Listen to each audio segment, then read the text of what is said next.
Yeah. I was just talking to I call him a family member. You know what I'm saying? I knew this nigga my whole life. And I was talking to I was telling him about my when I went to, cause we was watching my video. He said he wanted to hear it. So I'm telling him about my hospital stays when I went to the mental institution and shit. Telling them how that shit operate, all this shit. I'm gonna break it down to y'all too. I'm gonna break game to y'all too. I might as well, cause I don't think I talked about it. Told y'all how many times I've been there, but I never really talked about it or what was going on inside that motherfucker. So this is gonna be some quick shit, hopefully quick shit. What they look for, what's going on, what you need to do when you in that shit. If you get in there, I hope you don't have to get in there. But you know, your family, they think they helping you when they put you into that shit. You better off at home, you know what I'm saying? And I would tell anybody that you better off at home.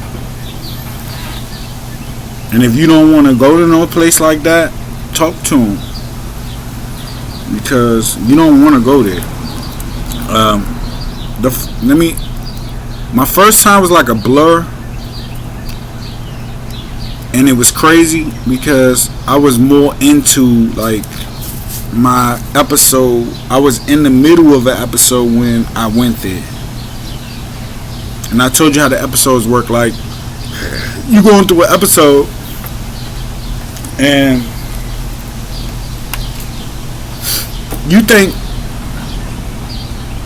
it's all peaches and cream, but everything that's going on around you is part of the episode.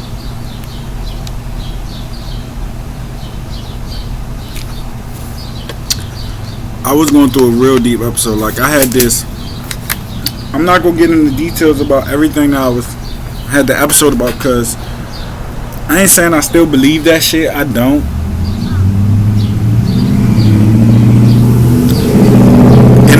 For me to go into deep in them episodes around that time, I would have to give y'all more context, backstory on that, and I can't do that right now. It was too deep.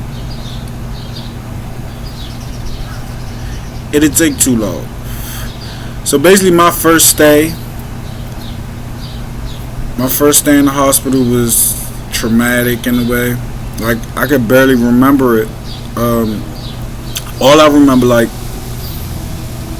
I wigged the fuck out at one point because I was talking, like, one of my friends, one of my girlfriend's friends, I guess mom was there, or somebody she knew was in there. She knew the lady, so I put that as part of the episode and wigged the fuck out. Like, you know, you trying to keep me hearing all this. I still got Esker to this day. Who's that lady again you was talking to? Because she was talking to the lady like she knew the lady. Like, she knew her personally. And she was like, make sure you take care of him and whatever. I can't remember who mom that was, or family member, or whoever she knew that was. But I'm in the motherfucker.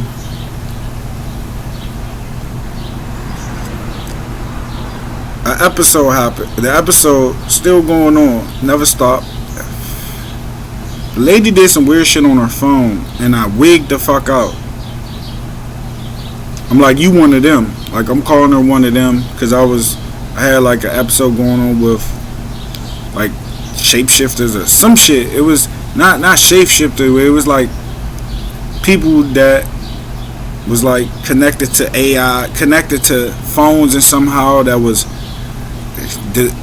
giving messages that was really trying to lock regular people up. It was just put it like this. It was weird. So I seen her do some shit with her face, and I was like, "Oh, you one of them?" She looking at me because she was talking to me, and she did some shit, and I was like, "Oh, you one of them? You just did it. Like, you just did it right in front of me, like it ain't nothing. You just transformed or whatever. Just did it right in front of me." because she was on the phone in front of me on her cell phone, and she did some shit, and it just looked real weird.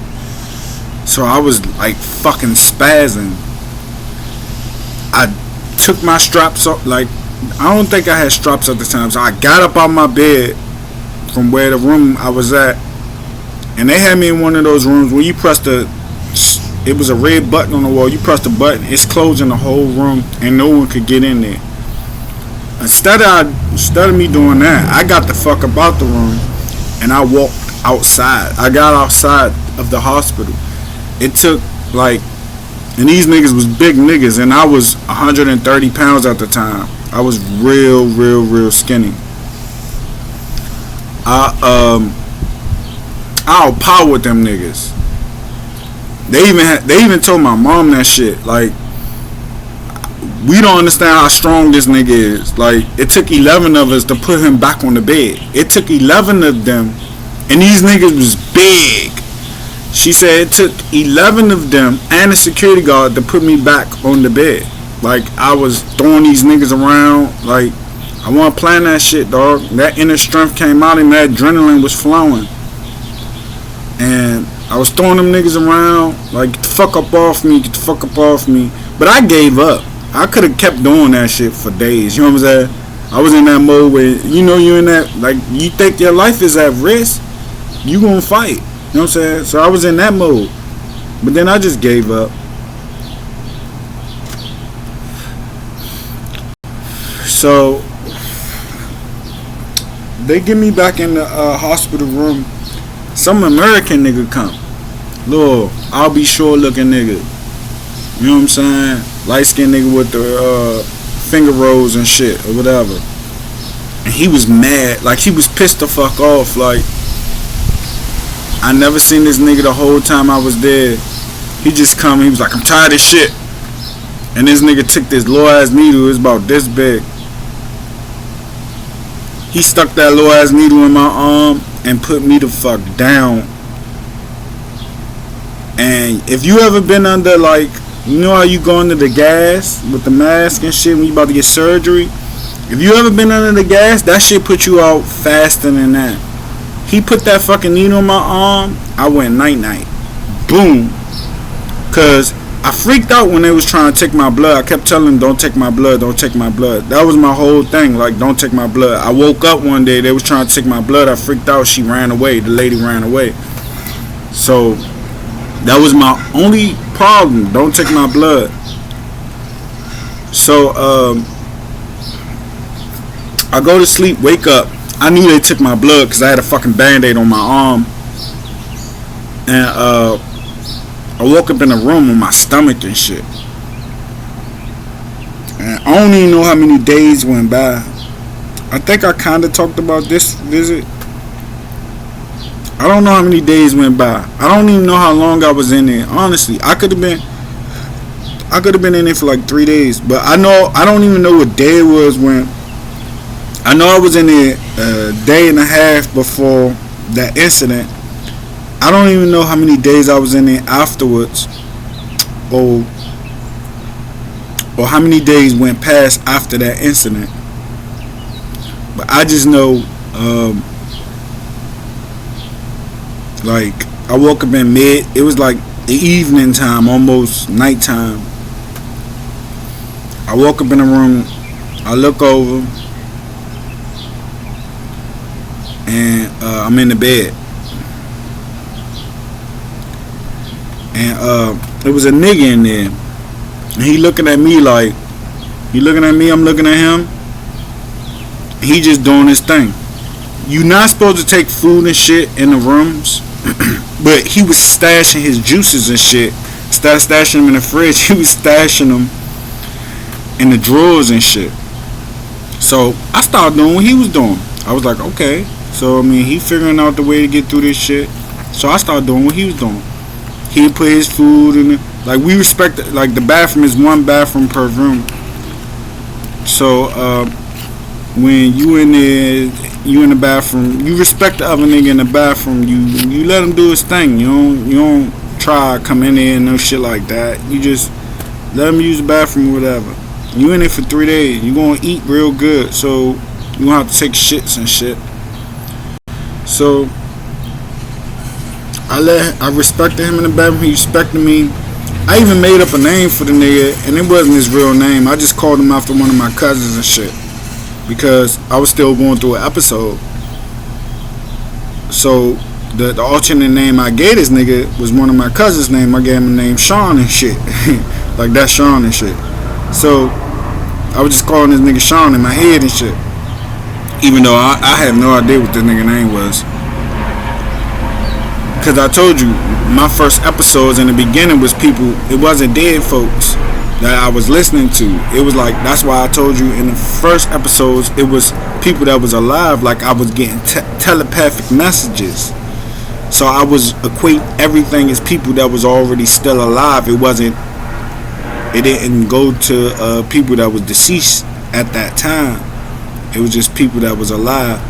So I'm calling this nigga Sean and shit in my head. What this nigga Sean doing and shit? Cause I thought they was just transferring that consciousness to another motherfucker coming out to watch out for me, but it was really my cousin. But so that's how I was looking at the shit in a way. It sounds crazy as fuck, I know it do, but that's how I was looking at the shit. So I'm following what the nigga doing. He putting juices and stashing shit inside the room. I'm stashing shit inside the room because he doing it. We ain't communicate with each other at all. Me and the other guy. We didn't talk. We didn't say nothing to each other. It was a mutual respect. We only came in the room to go to sleep. Sometimes you want to take a nap during the day. He'd come in the room, he'd say what's up, he'd speak, but we didn't talk at all. Like, we didn't talk at all. I'm gonna tell you about my next roommate from my other stay, but this one, he was just keeping it cordial, you know what I'm saying? He was staying out the way, I was staying out the way, and we was keeping it like that.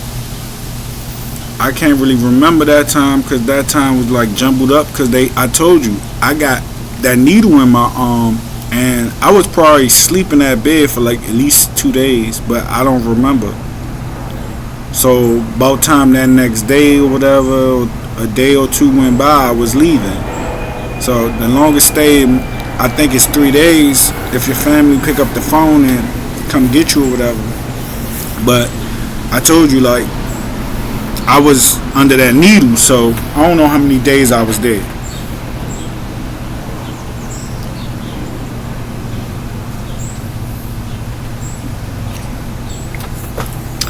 So that was my first stay, because I'm not gonna go in detail on that stay because I really don't remember it.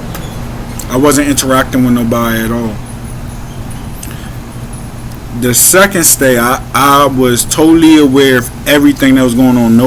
I had no episodes going on. That's what pissed me off the most. I wasn't even going through no episode, and I was aware. I wasn't in the middle of an episode and none of this shit.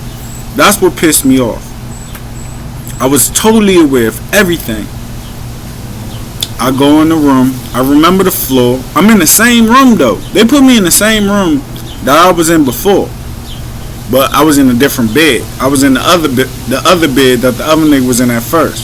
But it was a white guy in there with me, and I don't know if something was up with this white guy.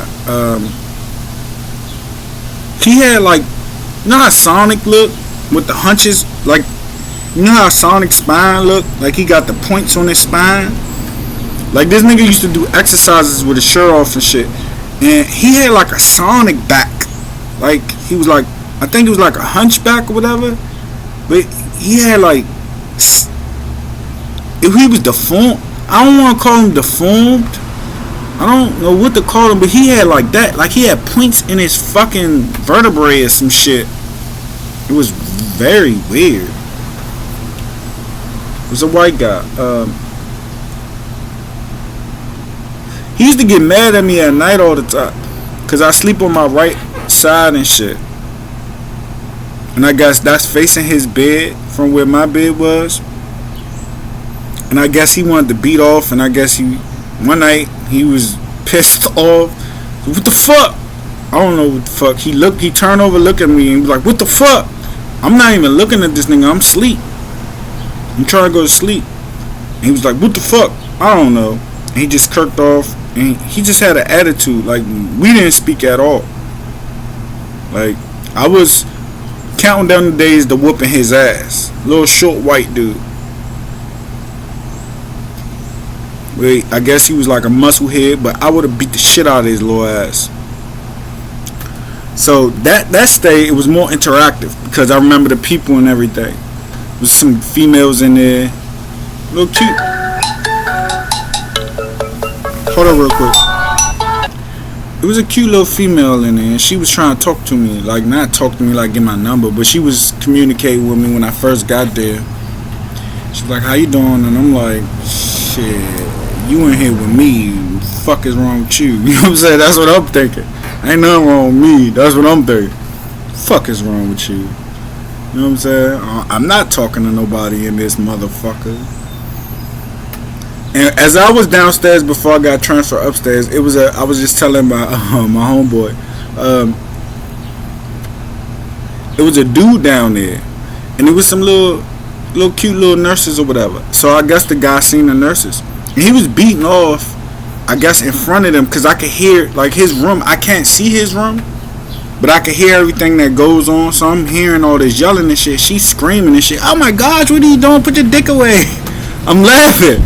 I'm like, what the fuck is going on? Because they had a TV in the room, so I'm watching TV.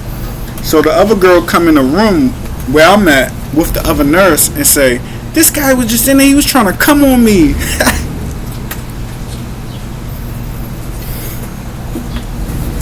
So I'm like, what? So she was treating me normal because I was acting normal.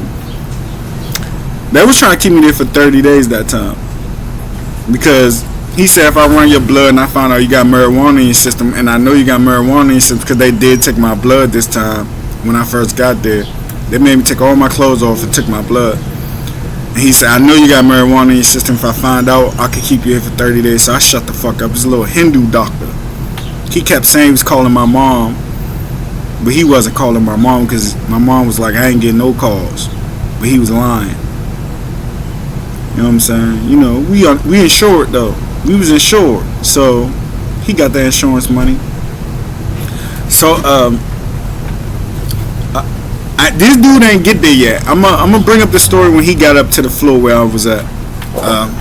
So I'm laughing and shit because I'm hearing her like yell and scream because this nigga walking around beating off, I guess, in front of her, and I hear him like this nigga was like, "Yeah, bitch, you know you want to see this dick, bitch. You want to see it." So I'm laughing. I'm like, this nigga's fucking funny. You know what I'm saying? Like, damn, man, Dr. Phil Valentine is on right now, and I want to watch this. But let me hurry up. So I get up to the second floor. That was the first floor at first I was talking about when the nigga was beating off and shit. I get up to the second floor and the nigga come up there with me.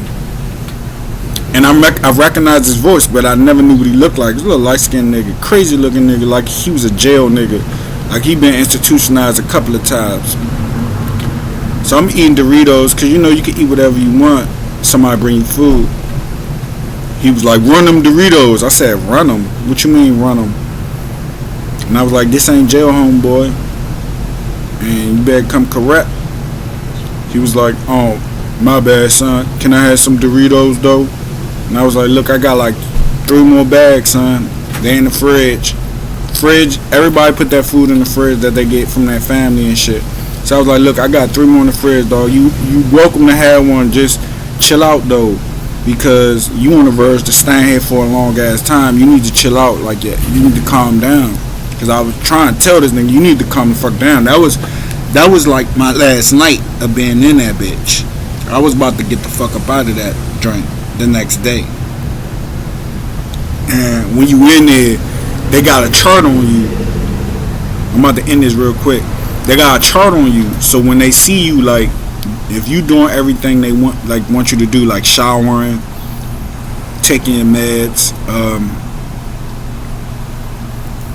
going along with the flow, interacting, because they watching you the whole. They act like they not watching you though, because they, for real, I swear, they it seem like they're not watching you, but they watching you. They got somebody watching you. It's enough nurses, and oh my gosh, these nurses got fat asses. I'm telling you, like, shit is ridiculous.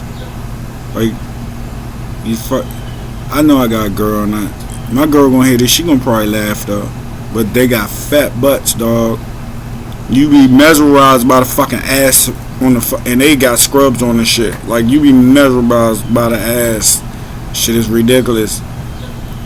They sitting there and they won't leave you until you take the medicine and shit. And they was giving me, I told you, they was giving me medicine saying it's based on my blood work that they took from me. And I said, this ain't my medicine, because I know my medicine. I take 1-2 pills. I don't take 9 pills. The fuck is this? But they won't leave you until you take that medicine. But I'm about to pause this or whatever, because my company coming back. So I'm gonna finish this.